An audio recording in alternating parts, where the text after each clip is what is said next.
Bien-aimés dans le Seigneur, que la grâce et la paix de notre Seigneur Jésus-Christ soient avec vous tous.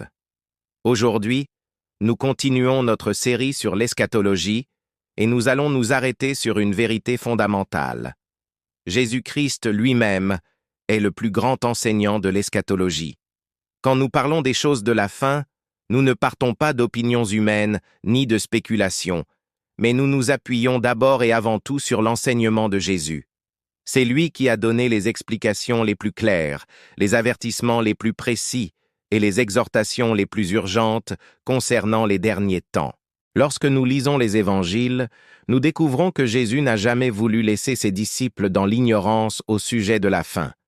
Il a parlé de son retour, il a expliqué les signes de la fin des temps, il a donné des paraboles pour montrer la nécessité de veiller et il a prophétisé sur la destruction du temple, sur les persécutions et sur les jugements à venir. Pour comprendre l'eschatologie biblique, il est donc indispensable de nous mettre à l'école de Jésus. Dans cet enseignement, nous allons explorer 1. Les grands discours eschatologiques de Jésus. 2. Les signes de la fin expliqués par lui. 3. Les paraboles eschatologiques et leurs leçons pratiques. 4. L'appel de Jésus à la vigilance et à la sainteté. 5. Les conseils pratiques pour vivre dans l'attente de son retour. Enfin, nous conclurons avec un appel solennel à mettre en pratique cet enseignement. Partie 1. Les grands discours eschatologiques de Jésus. L'un des plus célèbres enseignements de Jésus sur la fin se trouve dans ce qu'on appelle le discours eschatologique, rapporté par Matthieu 24, 25, Marc 13 et Luc 21. Ce discours a été donné sur le mont des Oliviers en réponse à une question des disciples. « Dis-nous quand cela arrivera-t-il, et quel sera le signe de ton avènement et de la fin du monde » Matthieu 24, 3. Remarquons que Jésus ne rejette pas leurs questions, mais il prend le temps d'y répondre en détail. Il montre ainsi que les choses de la fin font partie intégrante de l'enseignement chrétien. Dans ce discours, Jésus annonce la destruction du temple de Jérusalem, Matthieu 24, 2. Les signes généraux des temps de la fin, guerre, famine, tremblement de terre, Matthieu 24, 6, 7. Les persécutions contre ses disciples, Matthieu 24, 9. L'augmentation de l'iniquité et la froideur de l'amour, Matthieu 24, 12. La prédication de l'Évangile dans le monde entier, Matthieu 24, 14. L'apparition de l'abomination de la désolation, annoncée par Daniel, Matthieu 24, 15. La grande détresse, jamais vue auparavant, Matthieu 24, 21. Son retour visible et glorieux, Matthieu 24, 30. Dans Matthieu 25, Jésus donne 3 paraboles directement liées à son retour. La parabole des 10 vierges, la parabole des talents et la scène du jugement des nations. Chacune insiste sur une vérité, la préparation, la fidélité et la justice. Ce discours montre bien que Jésus est le maître par excellence de l'eschatologie. Il connaît la fin dès le commencement, et il nous révèle ce que nous devons savoir pour nous préparer. Partie 2. Les signes de la fin expliqués par Jésus ne voulait pas que ses disciples soient surpris. Il a donné des signes clairs pour qu'ils reconnaissent les temps. 1. Les bouleversements mondiaux. Guerre, famine, tremblement de terre, Matthieu 24, 6, 7. Ce sont les douleurs de l'enfantement, annonçant une nouvelle ère. 2. La persécution des croyants. On vous livrera à la tribulation et on vous fera mourir. Matthieu 24, 9. Cela nous rappelle que la foi chrétienne est un combat. 3. Les faux prophètes et faux Christ. Jésus a averti plusieurs fois contre la séduction spirituelle. Matthieu 24, 11, 24. 4. La froideur spirituelle. L'amour du plus grand nombre se refroidira. Matthieu 24, 12. Nous voyons déjà cela aujourd'hui. 5. L'annonce de l'Évangile dans le monde entier. Alors viendra la fin. Matthieu 24, 14. C'est un signe positif. La mission de l'Église est au cœur du plan de Dieu. Ces signes ne sont pas là pour nous effrayer, mais pour nous avertir. Jésus veut que nous soyons attentifs et vigilants, et non indifférents. Partie 2. Les paraboles eschatologiques et leurs leçons. Jésus a souvent enseigné l'eschatologie par des paraboles, car elles frappent l'esprit et touchent le cœur. 1. La parabole des 10 vierges, Matthieu 25, 1, 13.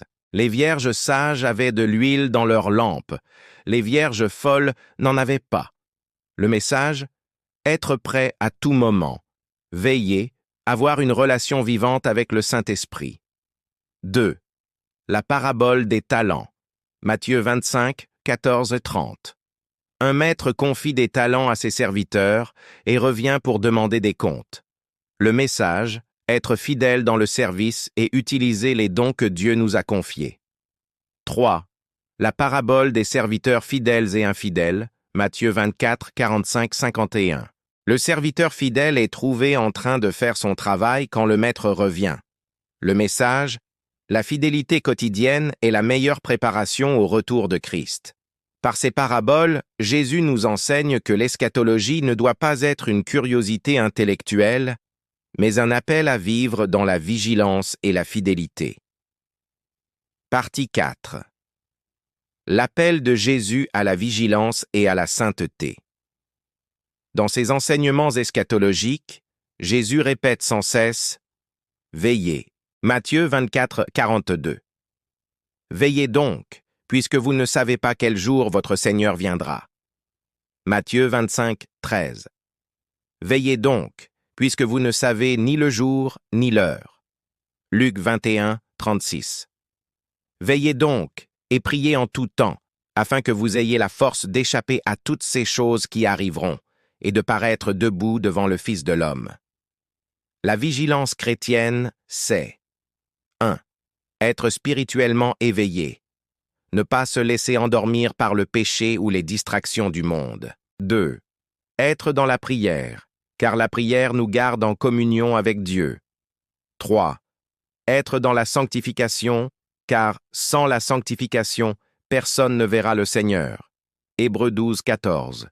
Jésus nous appelle à vivre chaque jour comme si c'était le dernier avant son retour. Partie 5. Conseils pratiques pour vivre dans l'attente. À la lumière de l'enseignement de Jésus, voici quelques conseils pratiques. 1. Cultiver une foi vivante. L'eschatologie n'a de sens que si nous avons une relation personnelle avec Jésus-Christ. 2. Se remplir du Saint-Esprit, comme les vierges sages, gardons nos lampes allumées. 3. Servir fidèlement. Utilisons les dons et talents que Dieu nous a confiés. 4. Éviter la séduction. Rester ferme dans la vérité de la parole face aux faux enseignements. 5. Persévérer dans l'amour, ne laissons pas nos cœurs se refroidir. 6. Annoncer l'Évangile. Hâtons le retour du Seigneur par notre obéissance missionnaire. Bien-aimés, Jésus est le plus grand enseignant de l'eschatologie. Il ne nous a rien caché, mais il nous a donné tous les avertissements nécessaires. Il a annoncé son retour et il a montré les signes qui le précéderont. Il a raconté des paraboles pour nous réveiller et il a exhorté ses disciples à veiller et à prier. Aujourd'hui, le même appel nous est lancé. Sommes-nous prêts? Avons-nous l'huile de l'Esprit dans nos lampes? Sommes-nous fidèles dans le service? Veillons-nous dans la prière? Vivons-nous dans la sainteté en attendant notre bien-aimé Sauveur? Ne remettons pas à demain notre préparation. Le retour de Jésus est certain, mais l'heure est incertaine. Voilà pourquoi il dit « Heureux ce serviteur que son maître, à son arrivée, trouvera faisant ainsi. » Matthieu 24, 46. Bien-aimé, si ta vie n'est pas encore en règle avec Dieu, c'est aujourd'hui le jour du salut. Ne tarde pas. Reviens à Jésus. Confesse tes péchés. Accepte-le comme ton Sauveur et Seigneur. Si tu es déjà dans la foi, renouvelle ton engagement. Persévère dans la sanctification et sois fidèle jusqu'à la fin. Que l'enseignement de Jésus sur les choses de la fin remplisse nos cœurs d'espérance, de vigilance et de sainteté. Et que nous puissions dire avec joie, comme l'apôtre Jean, « Amen, viens Seigneur Jésus ». Apocalypse 22, 20.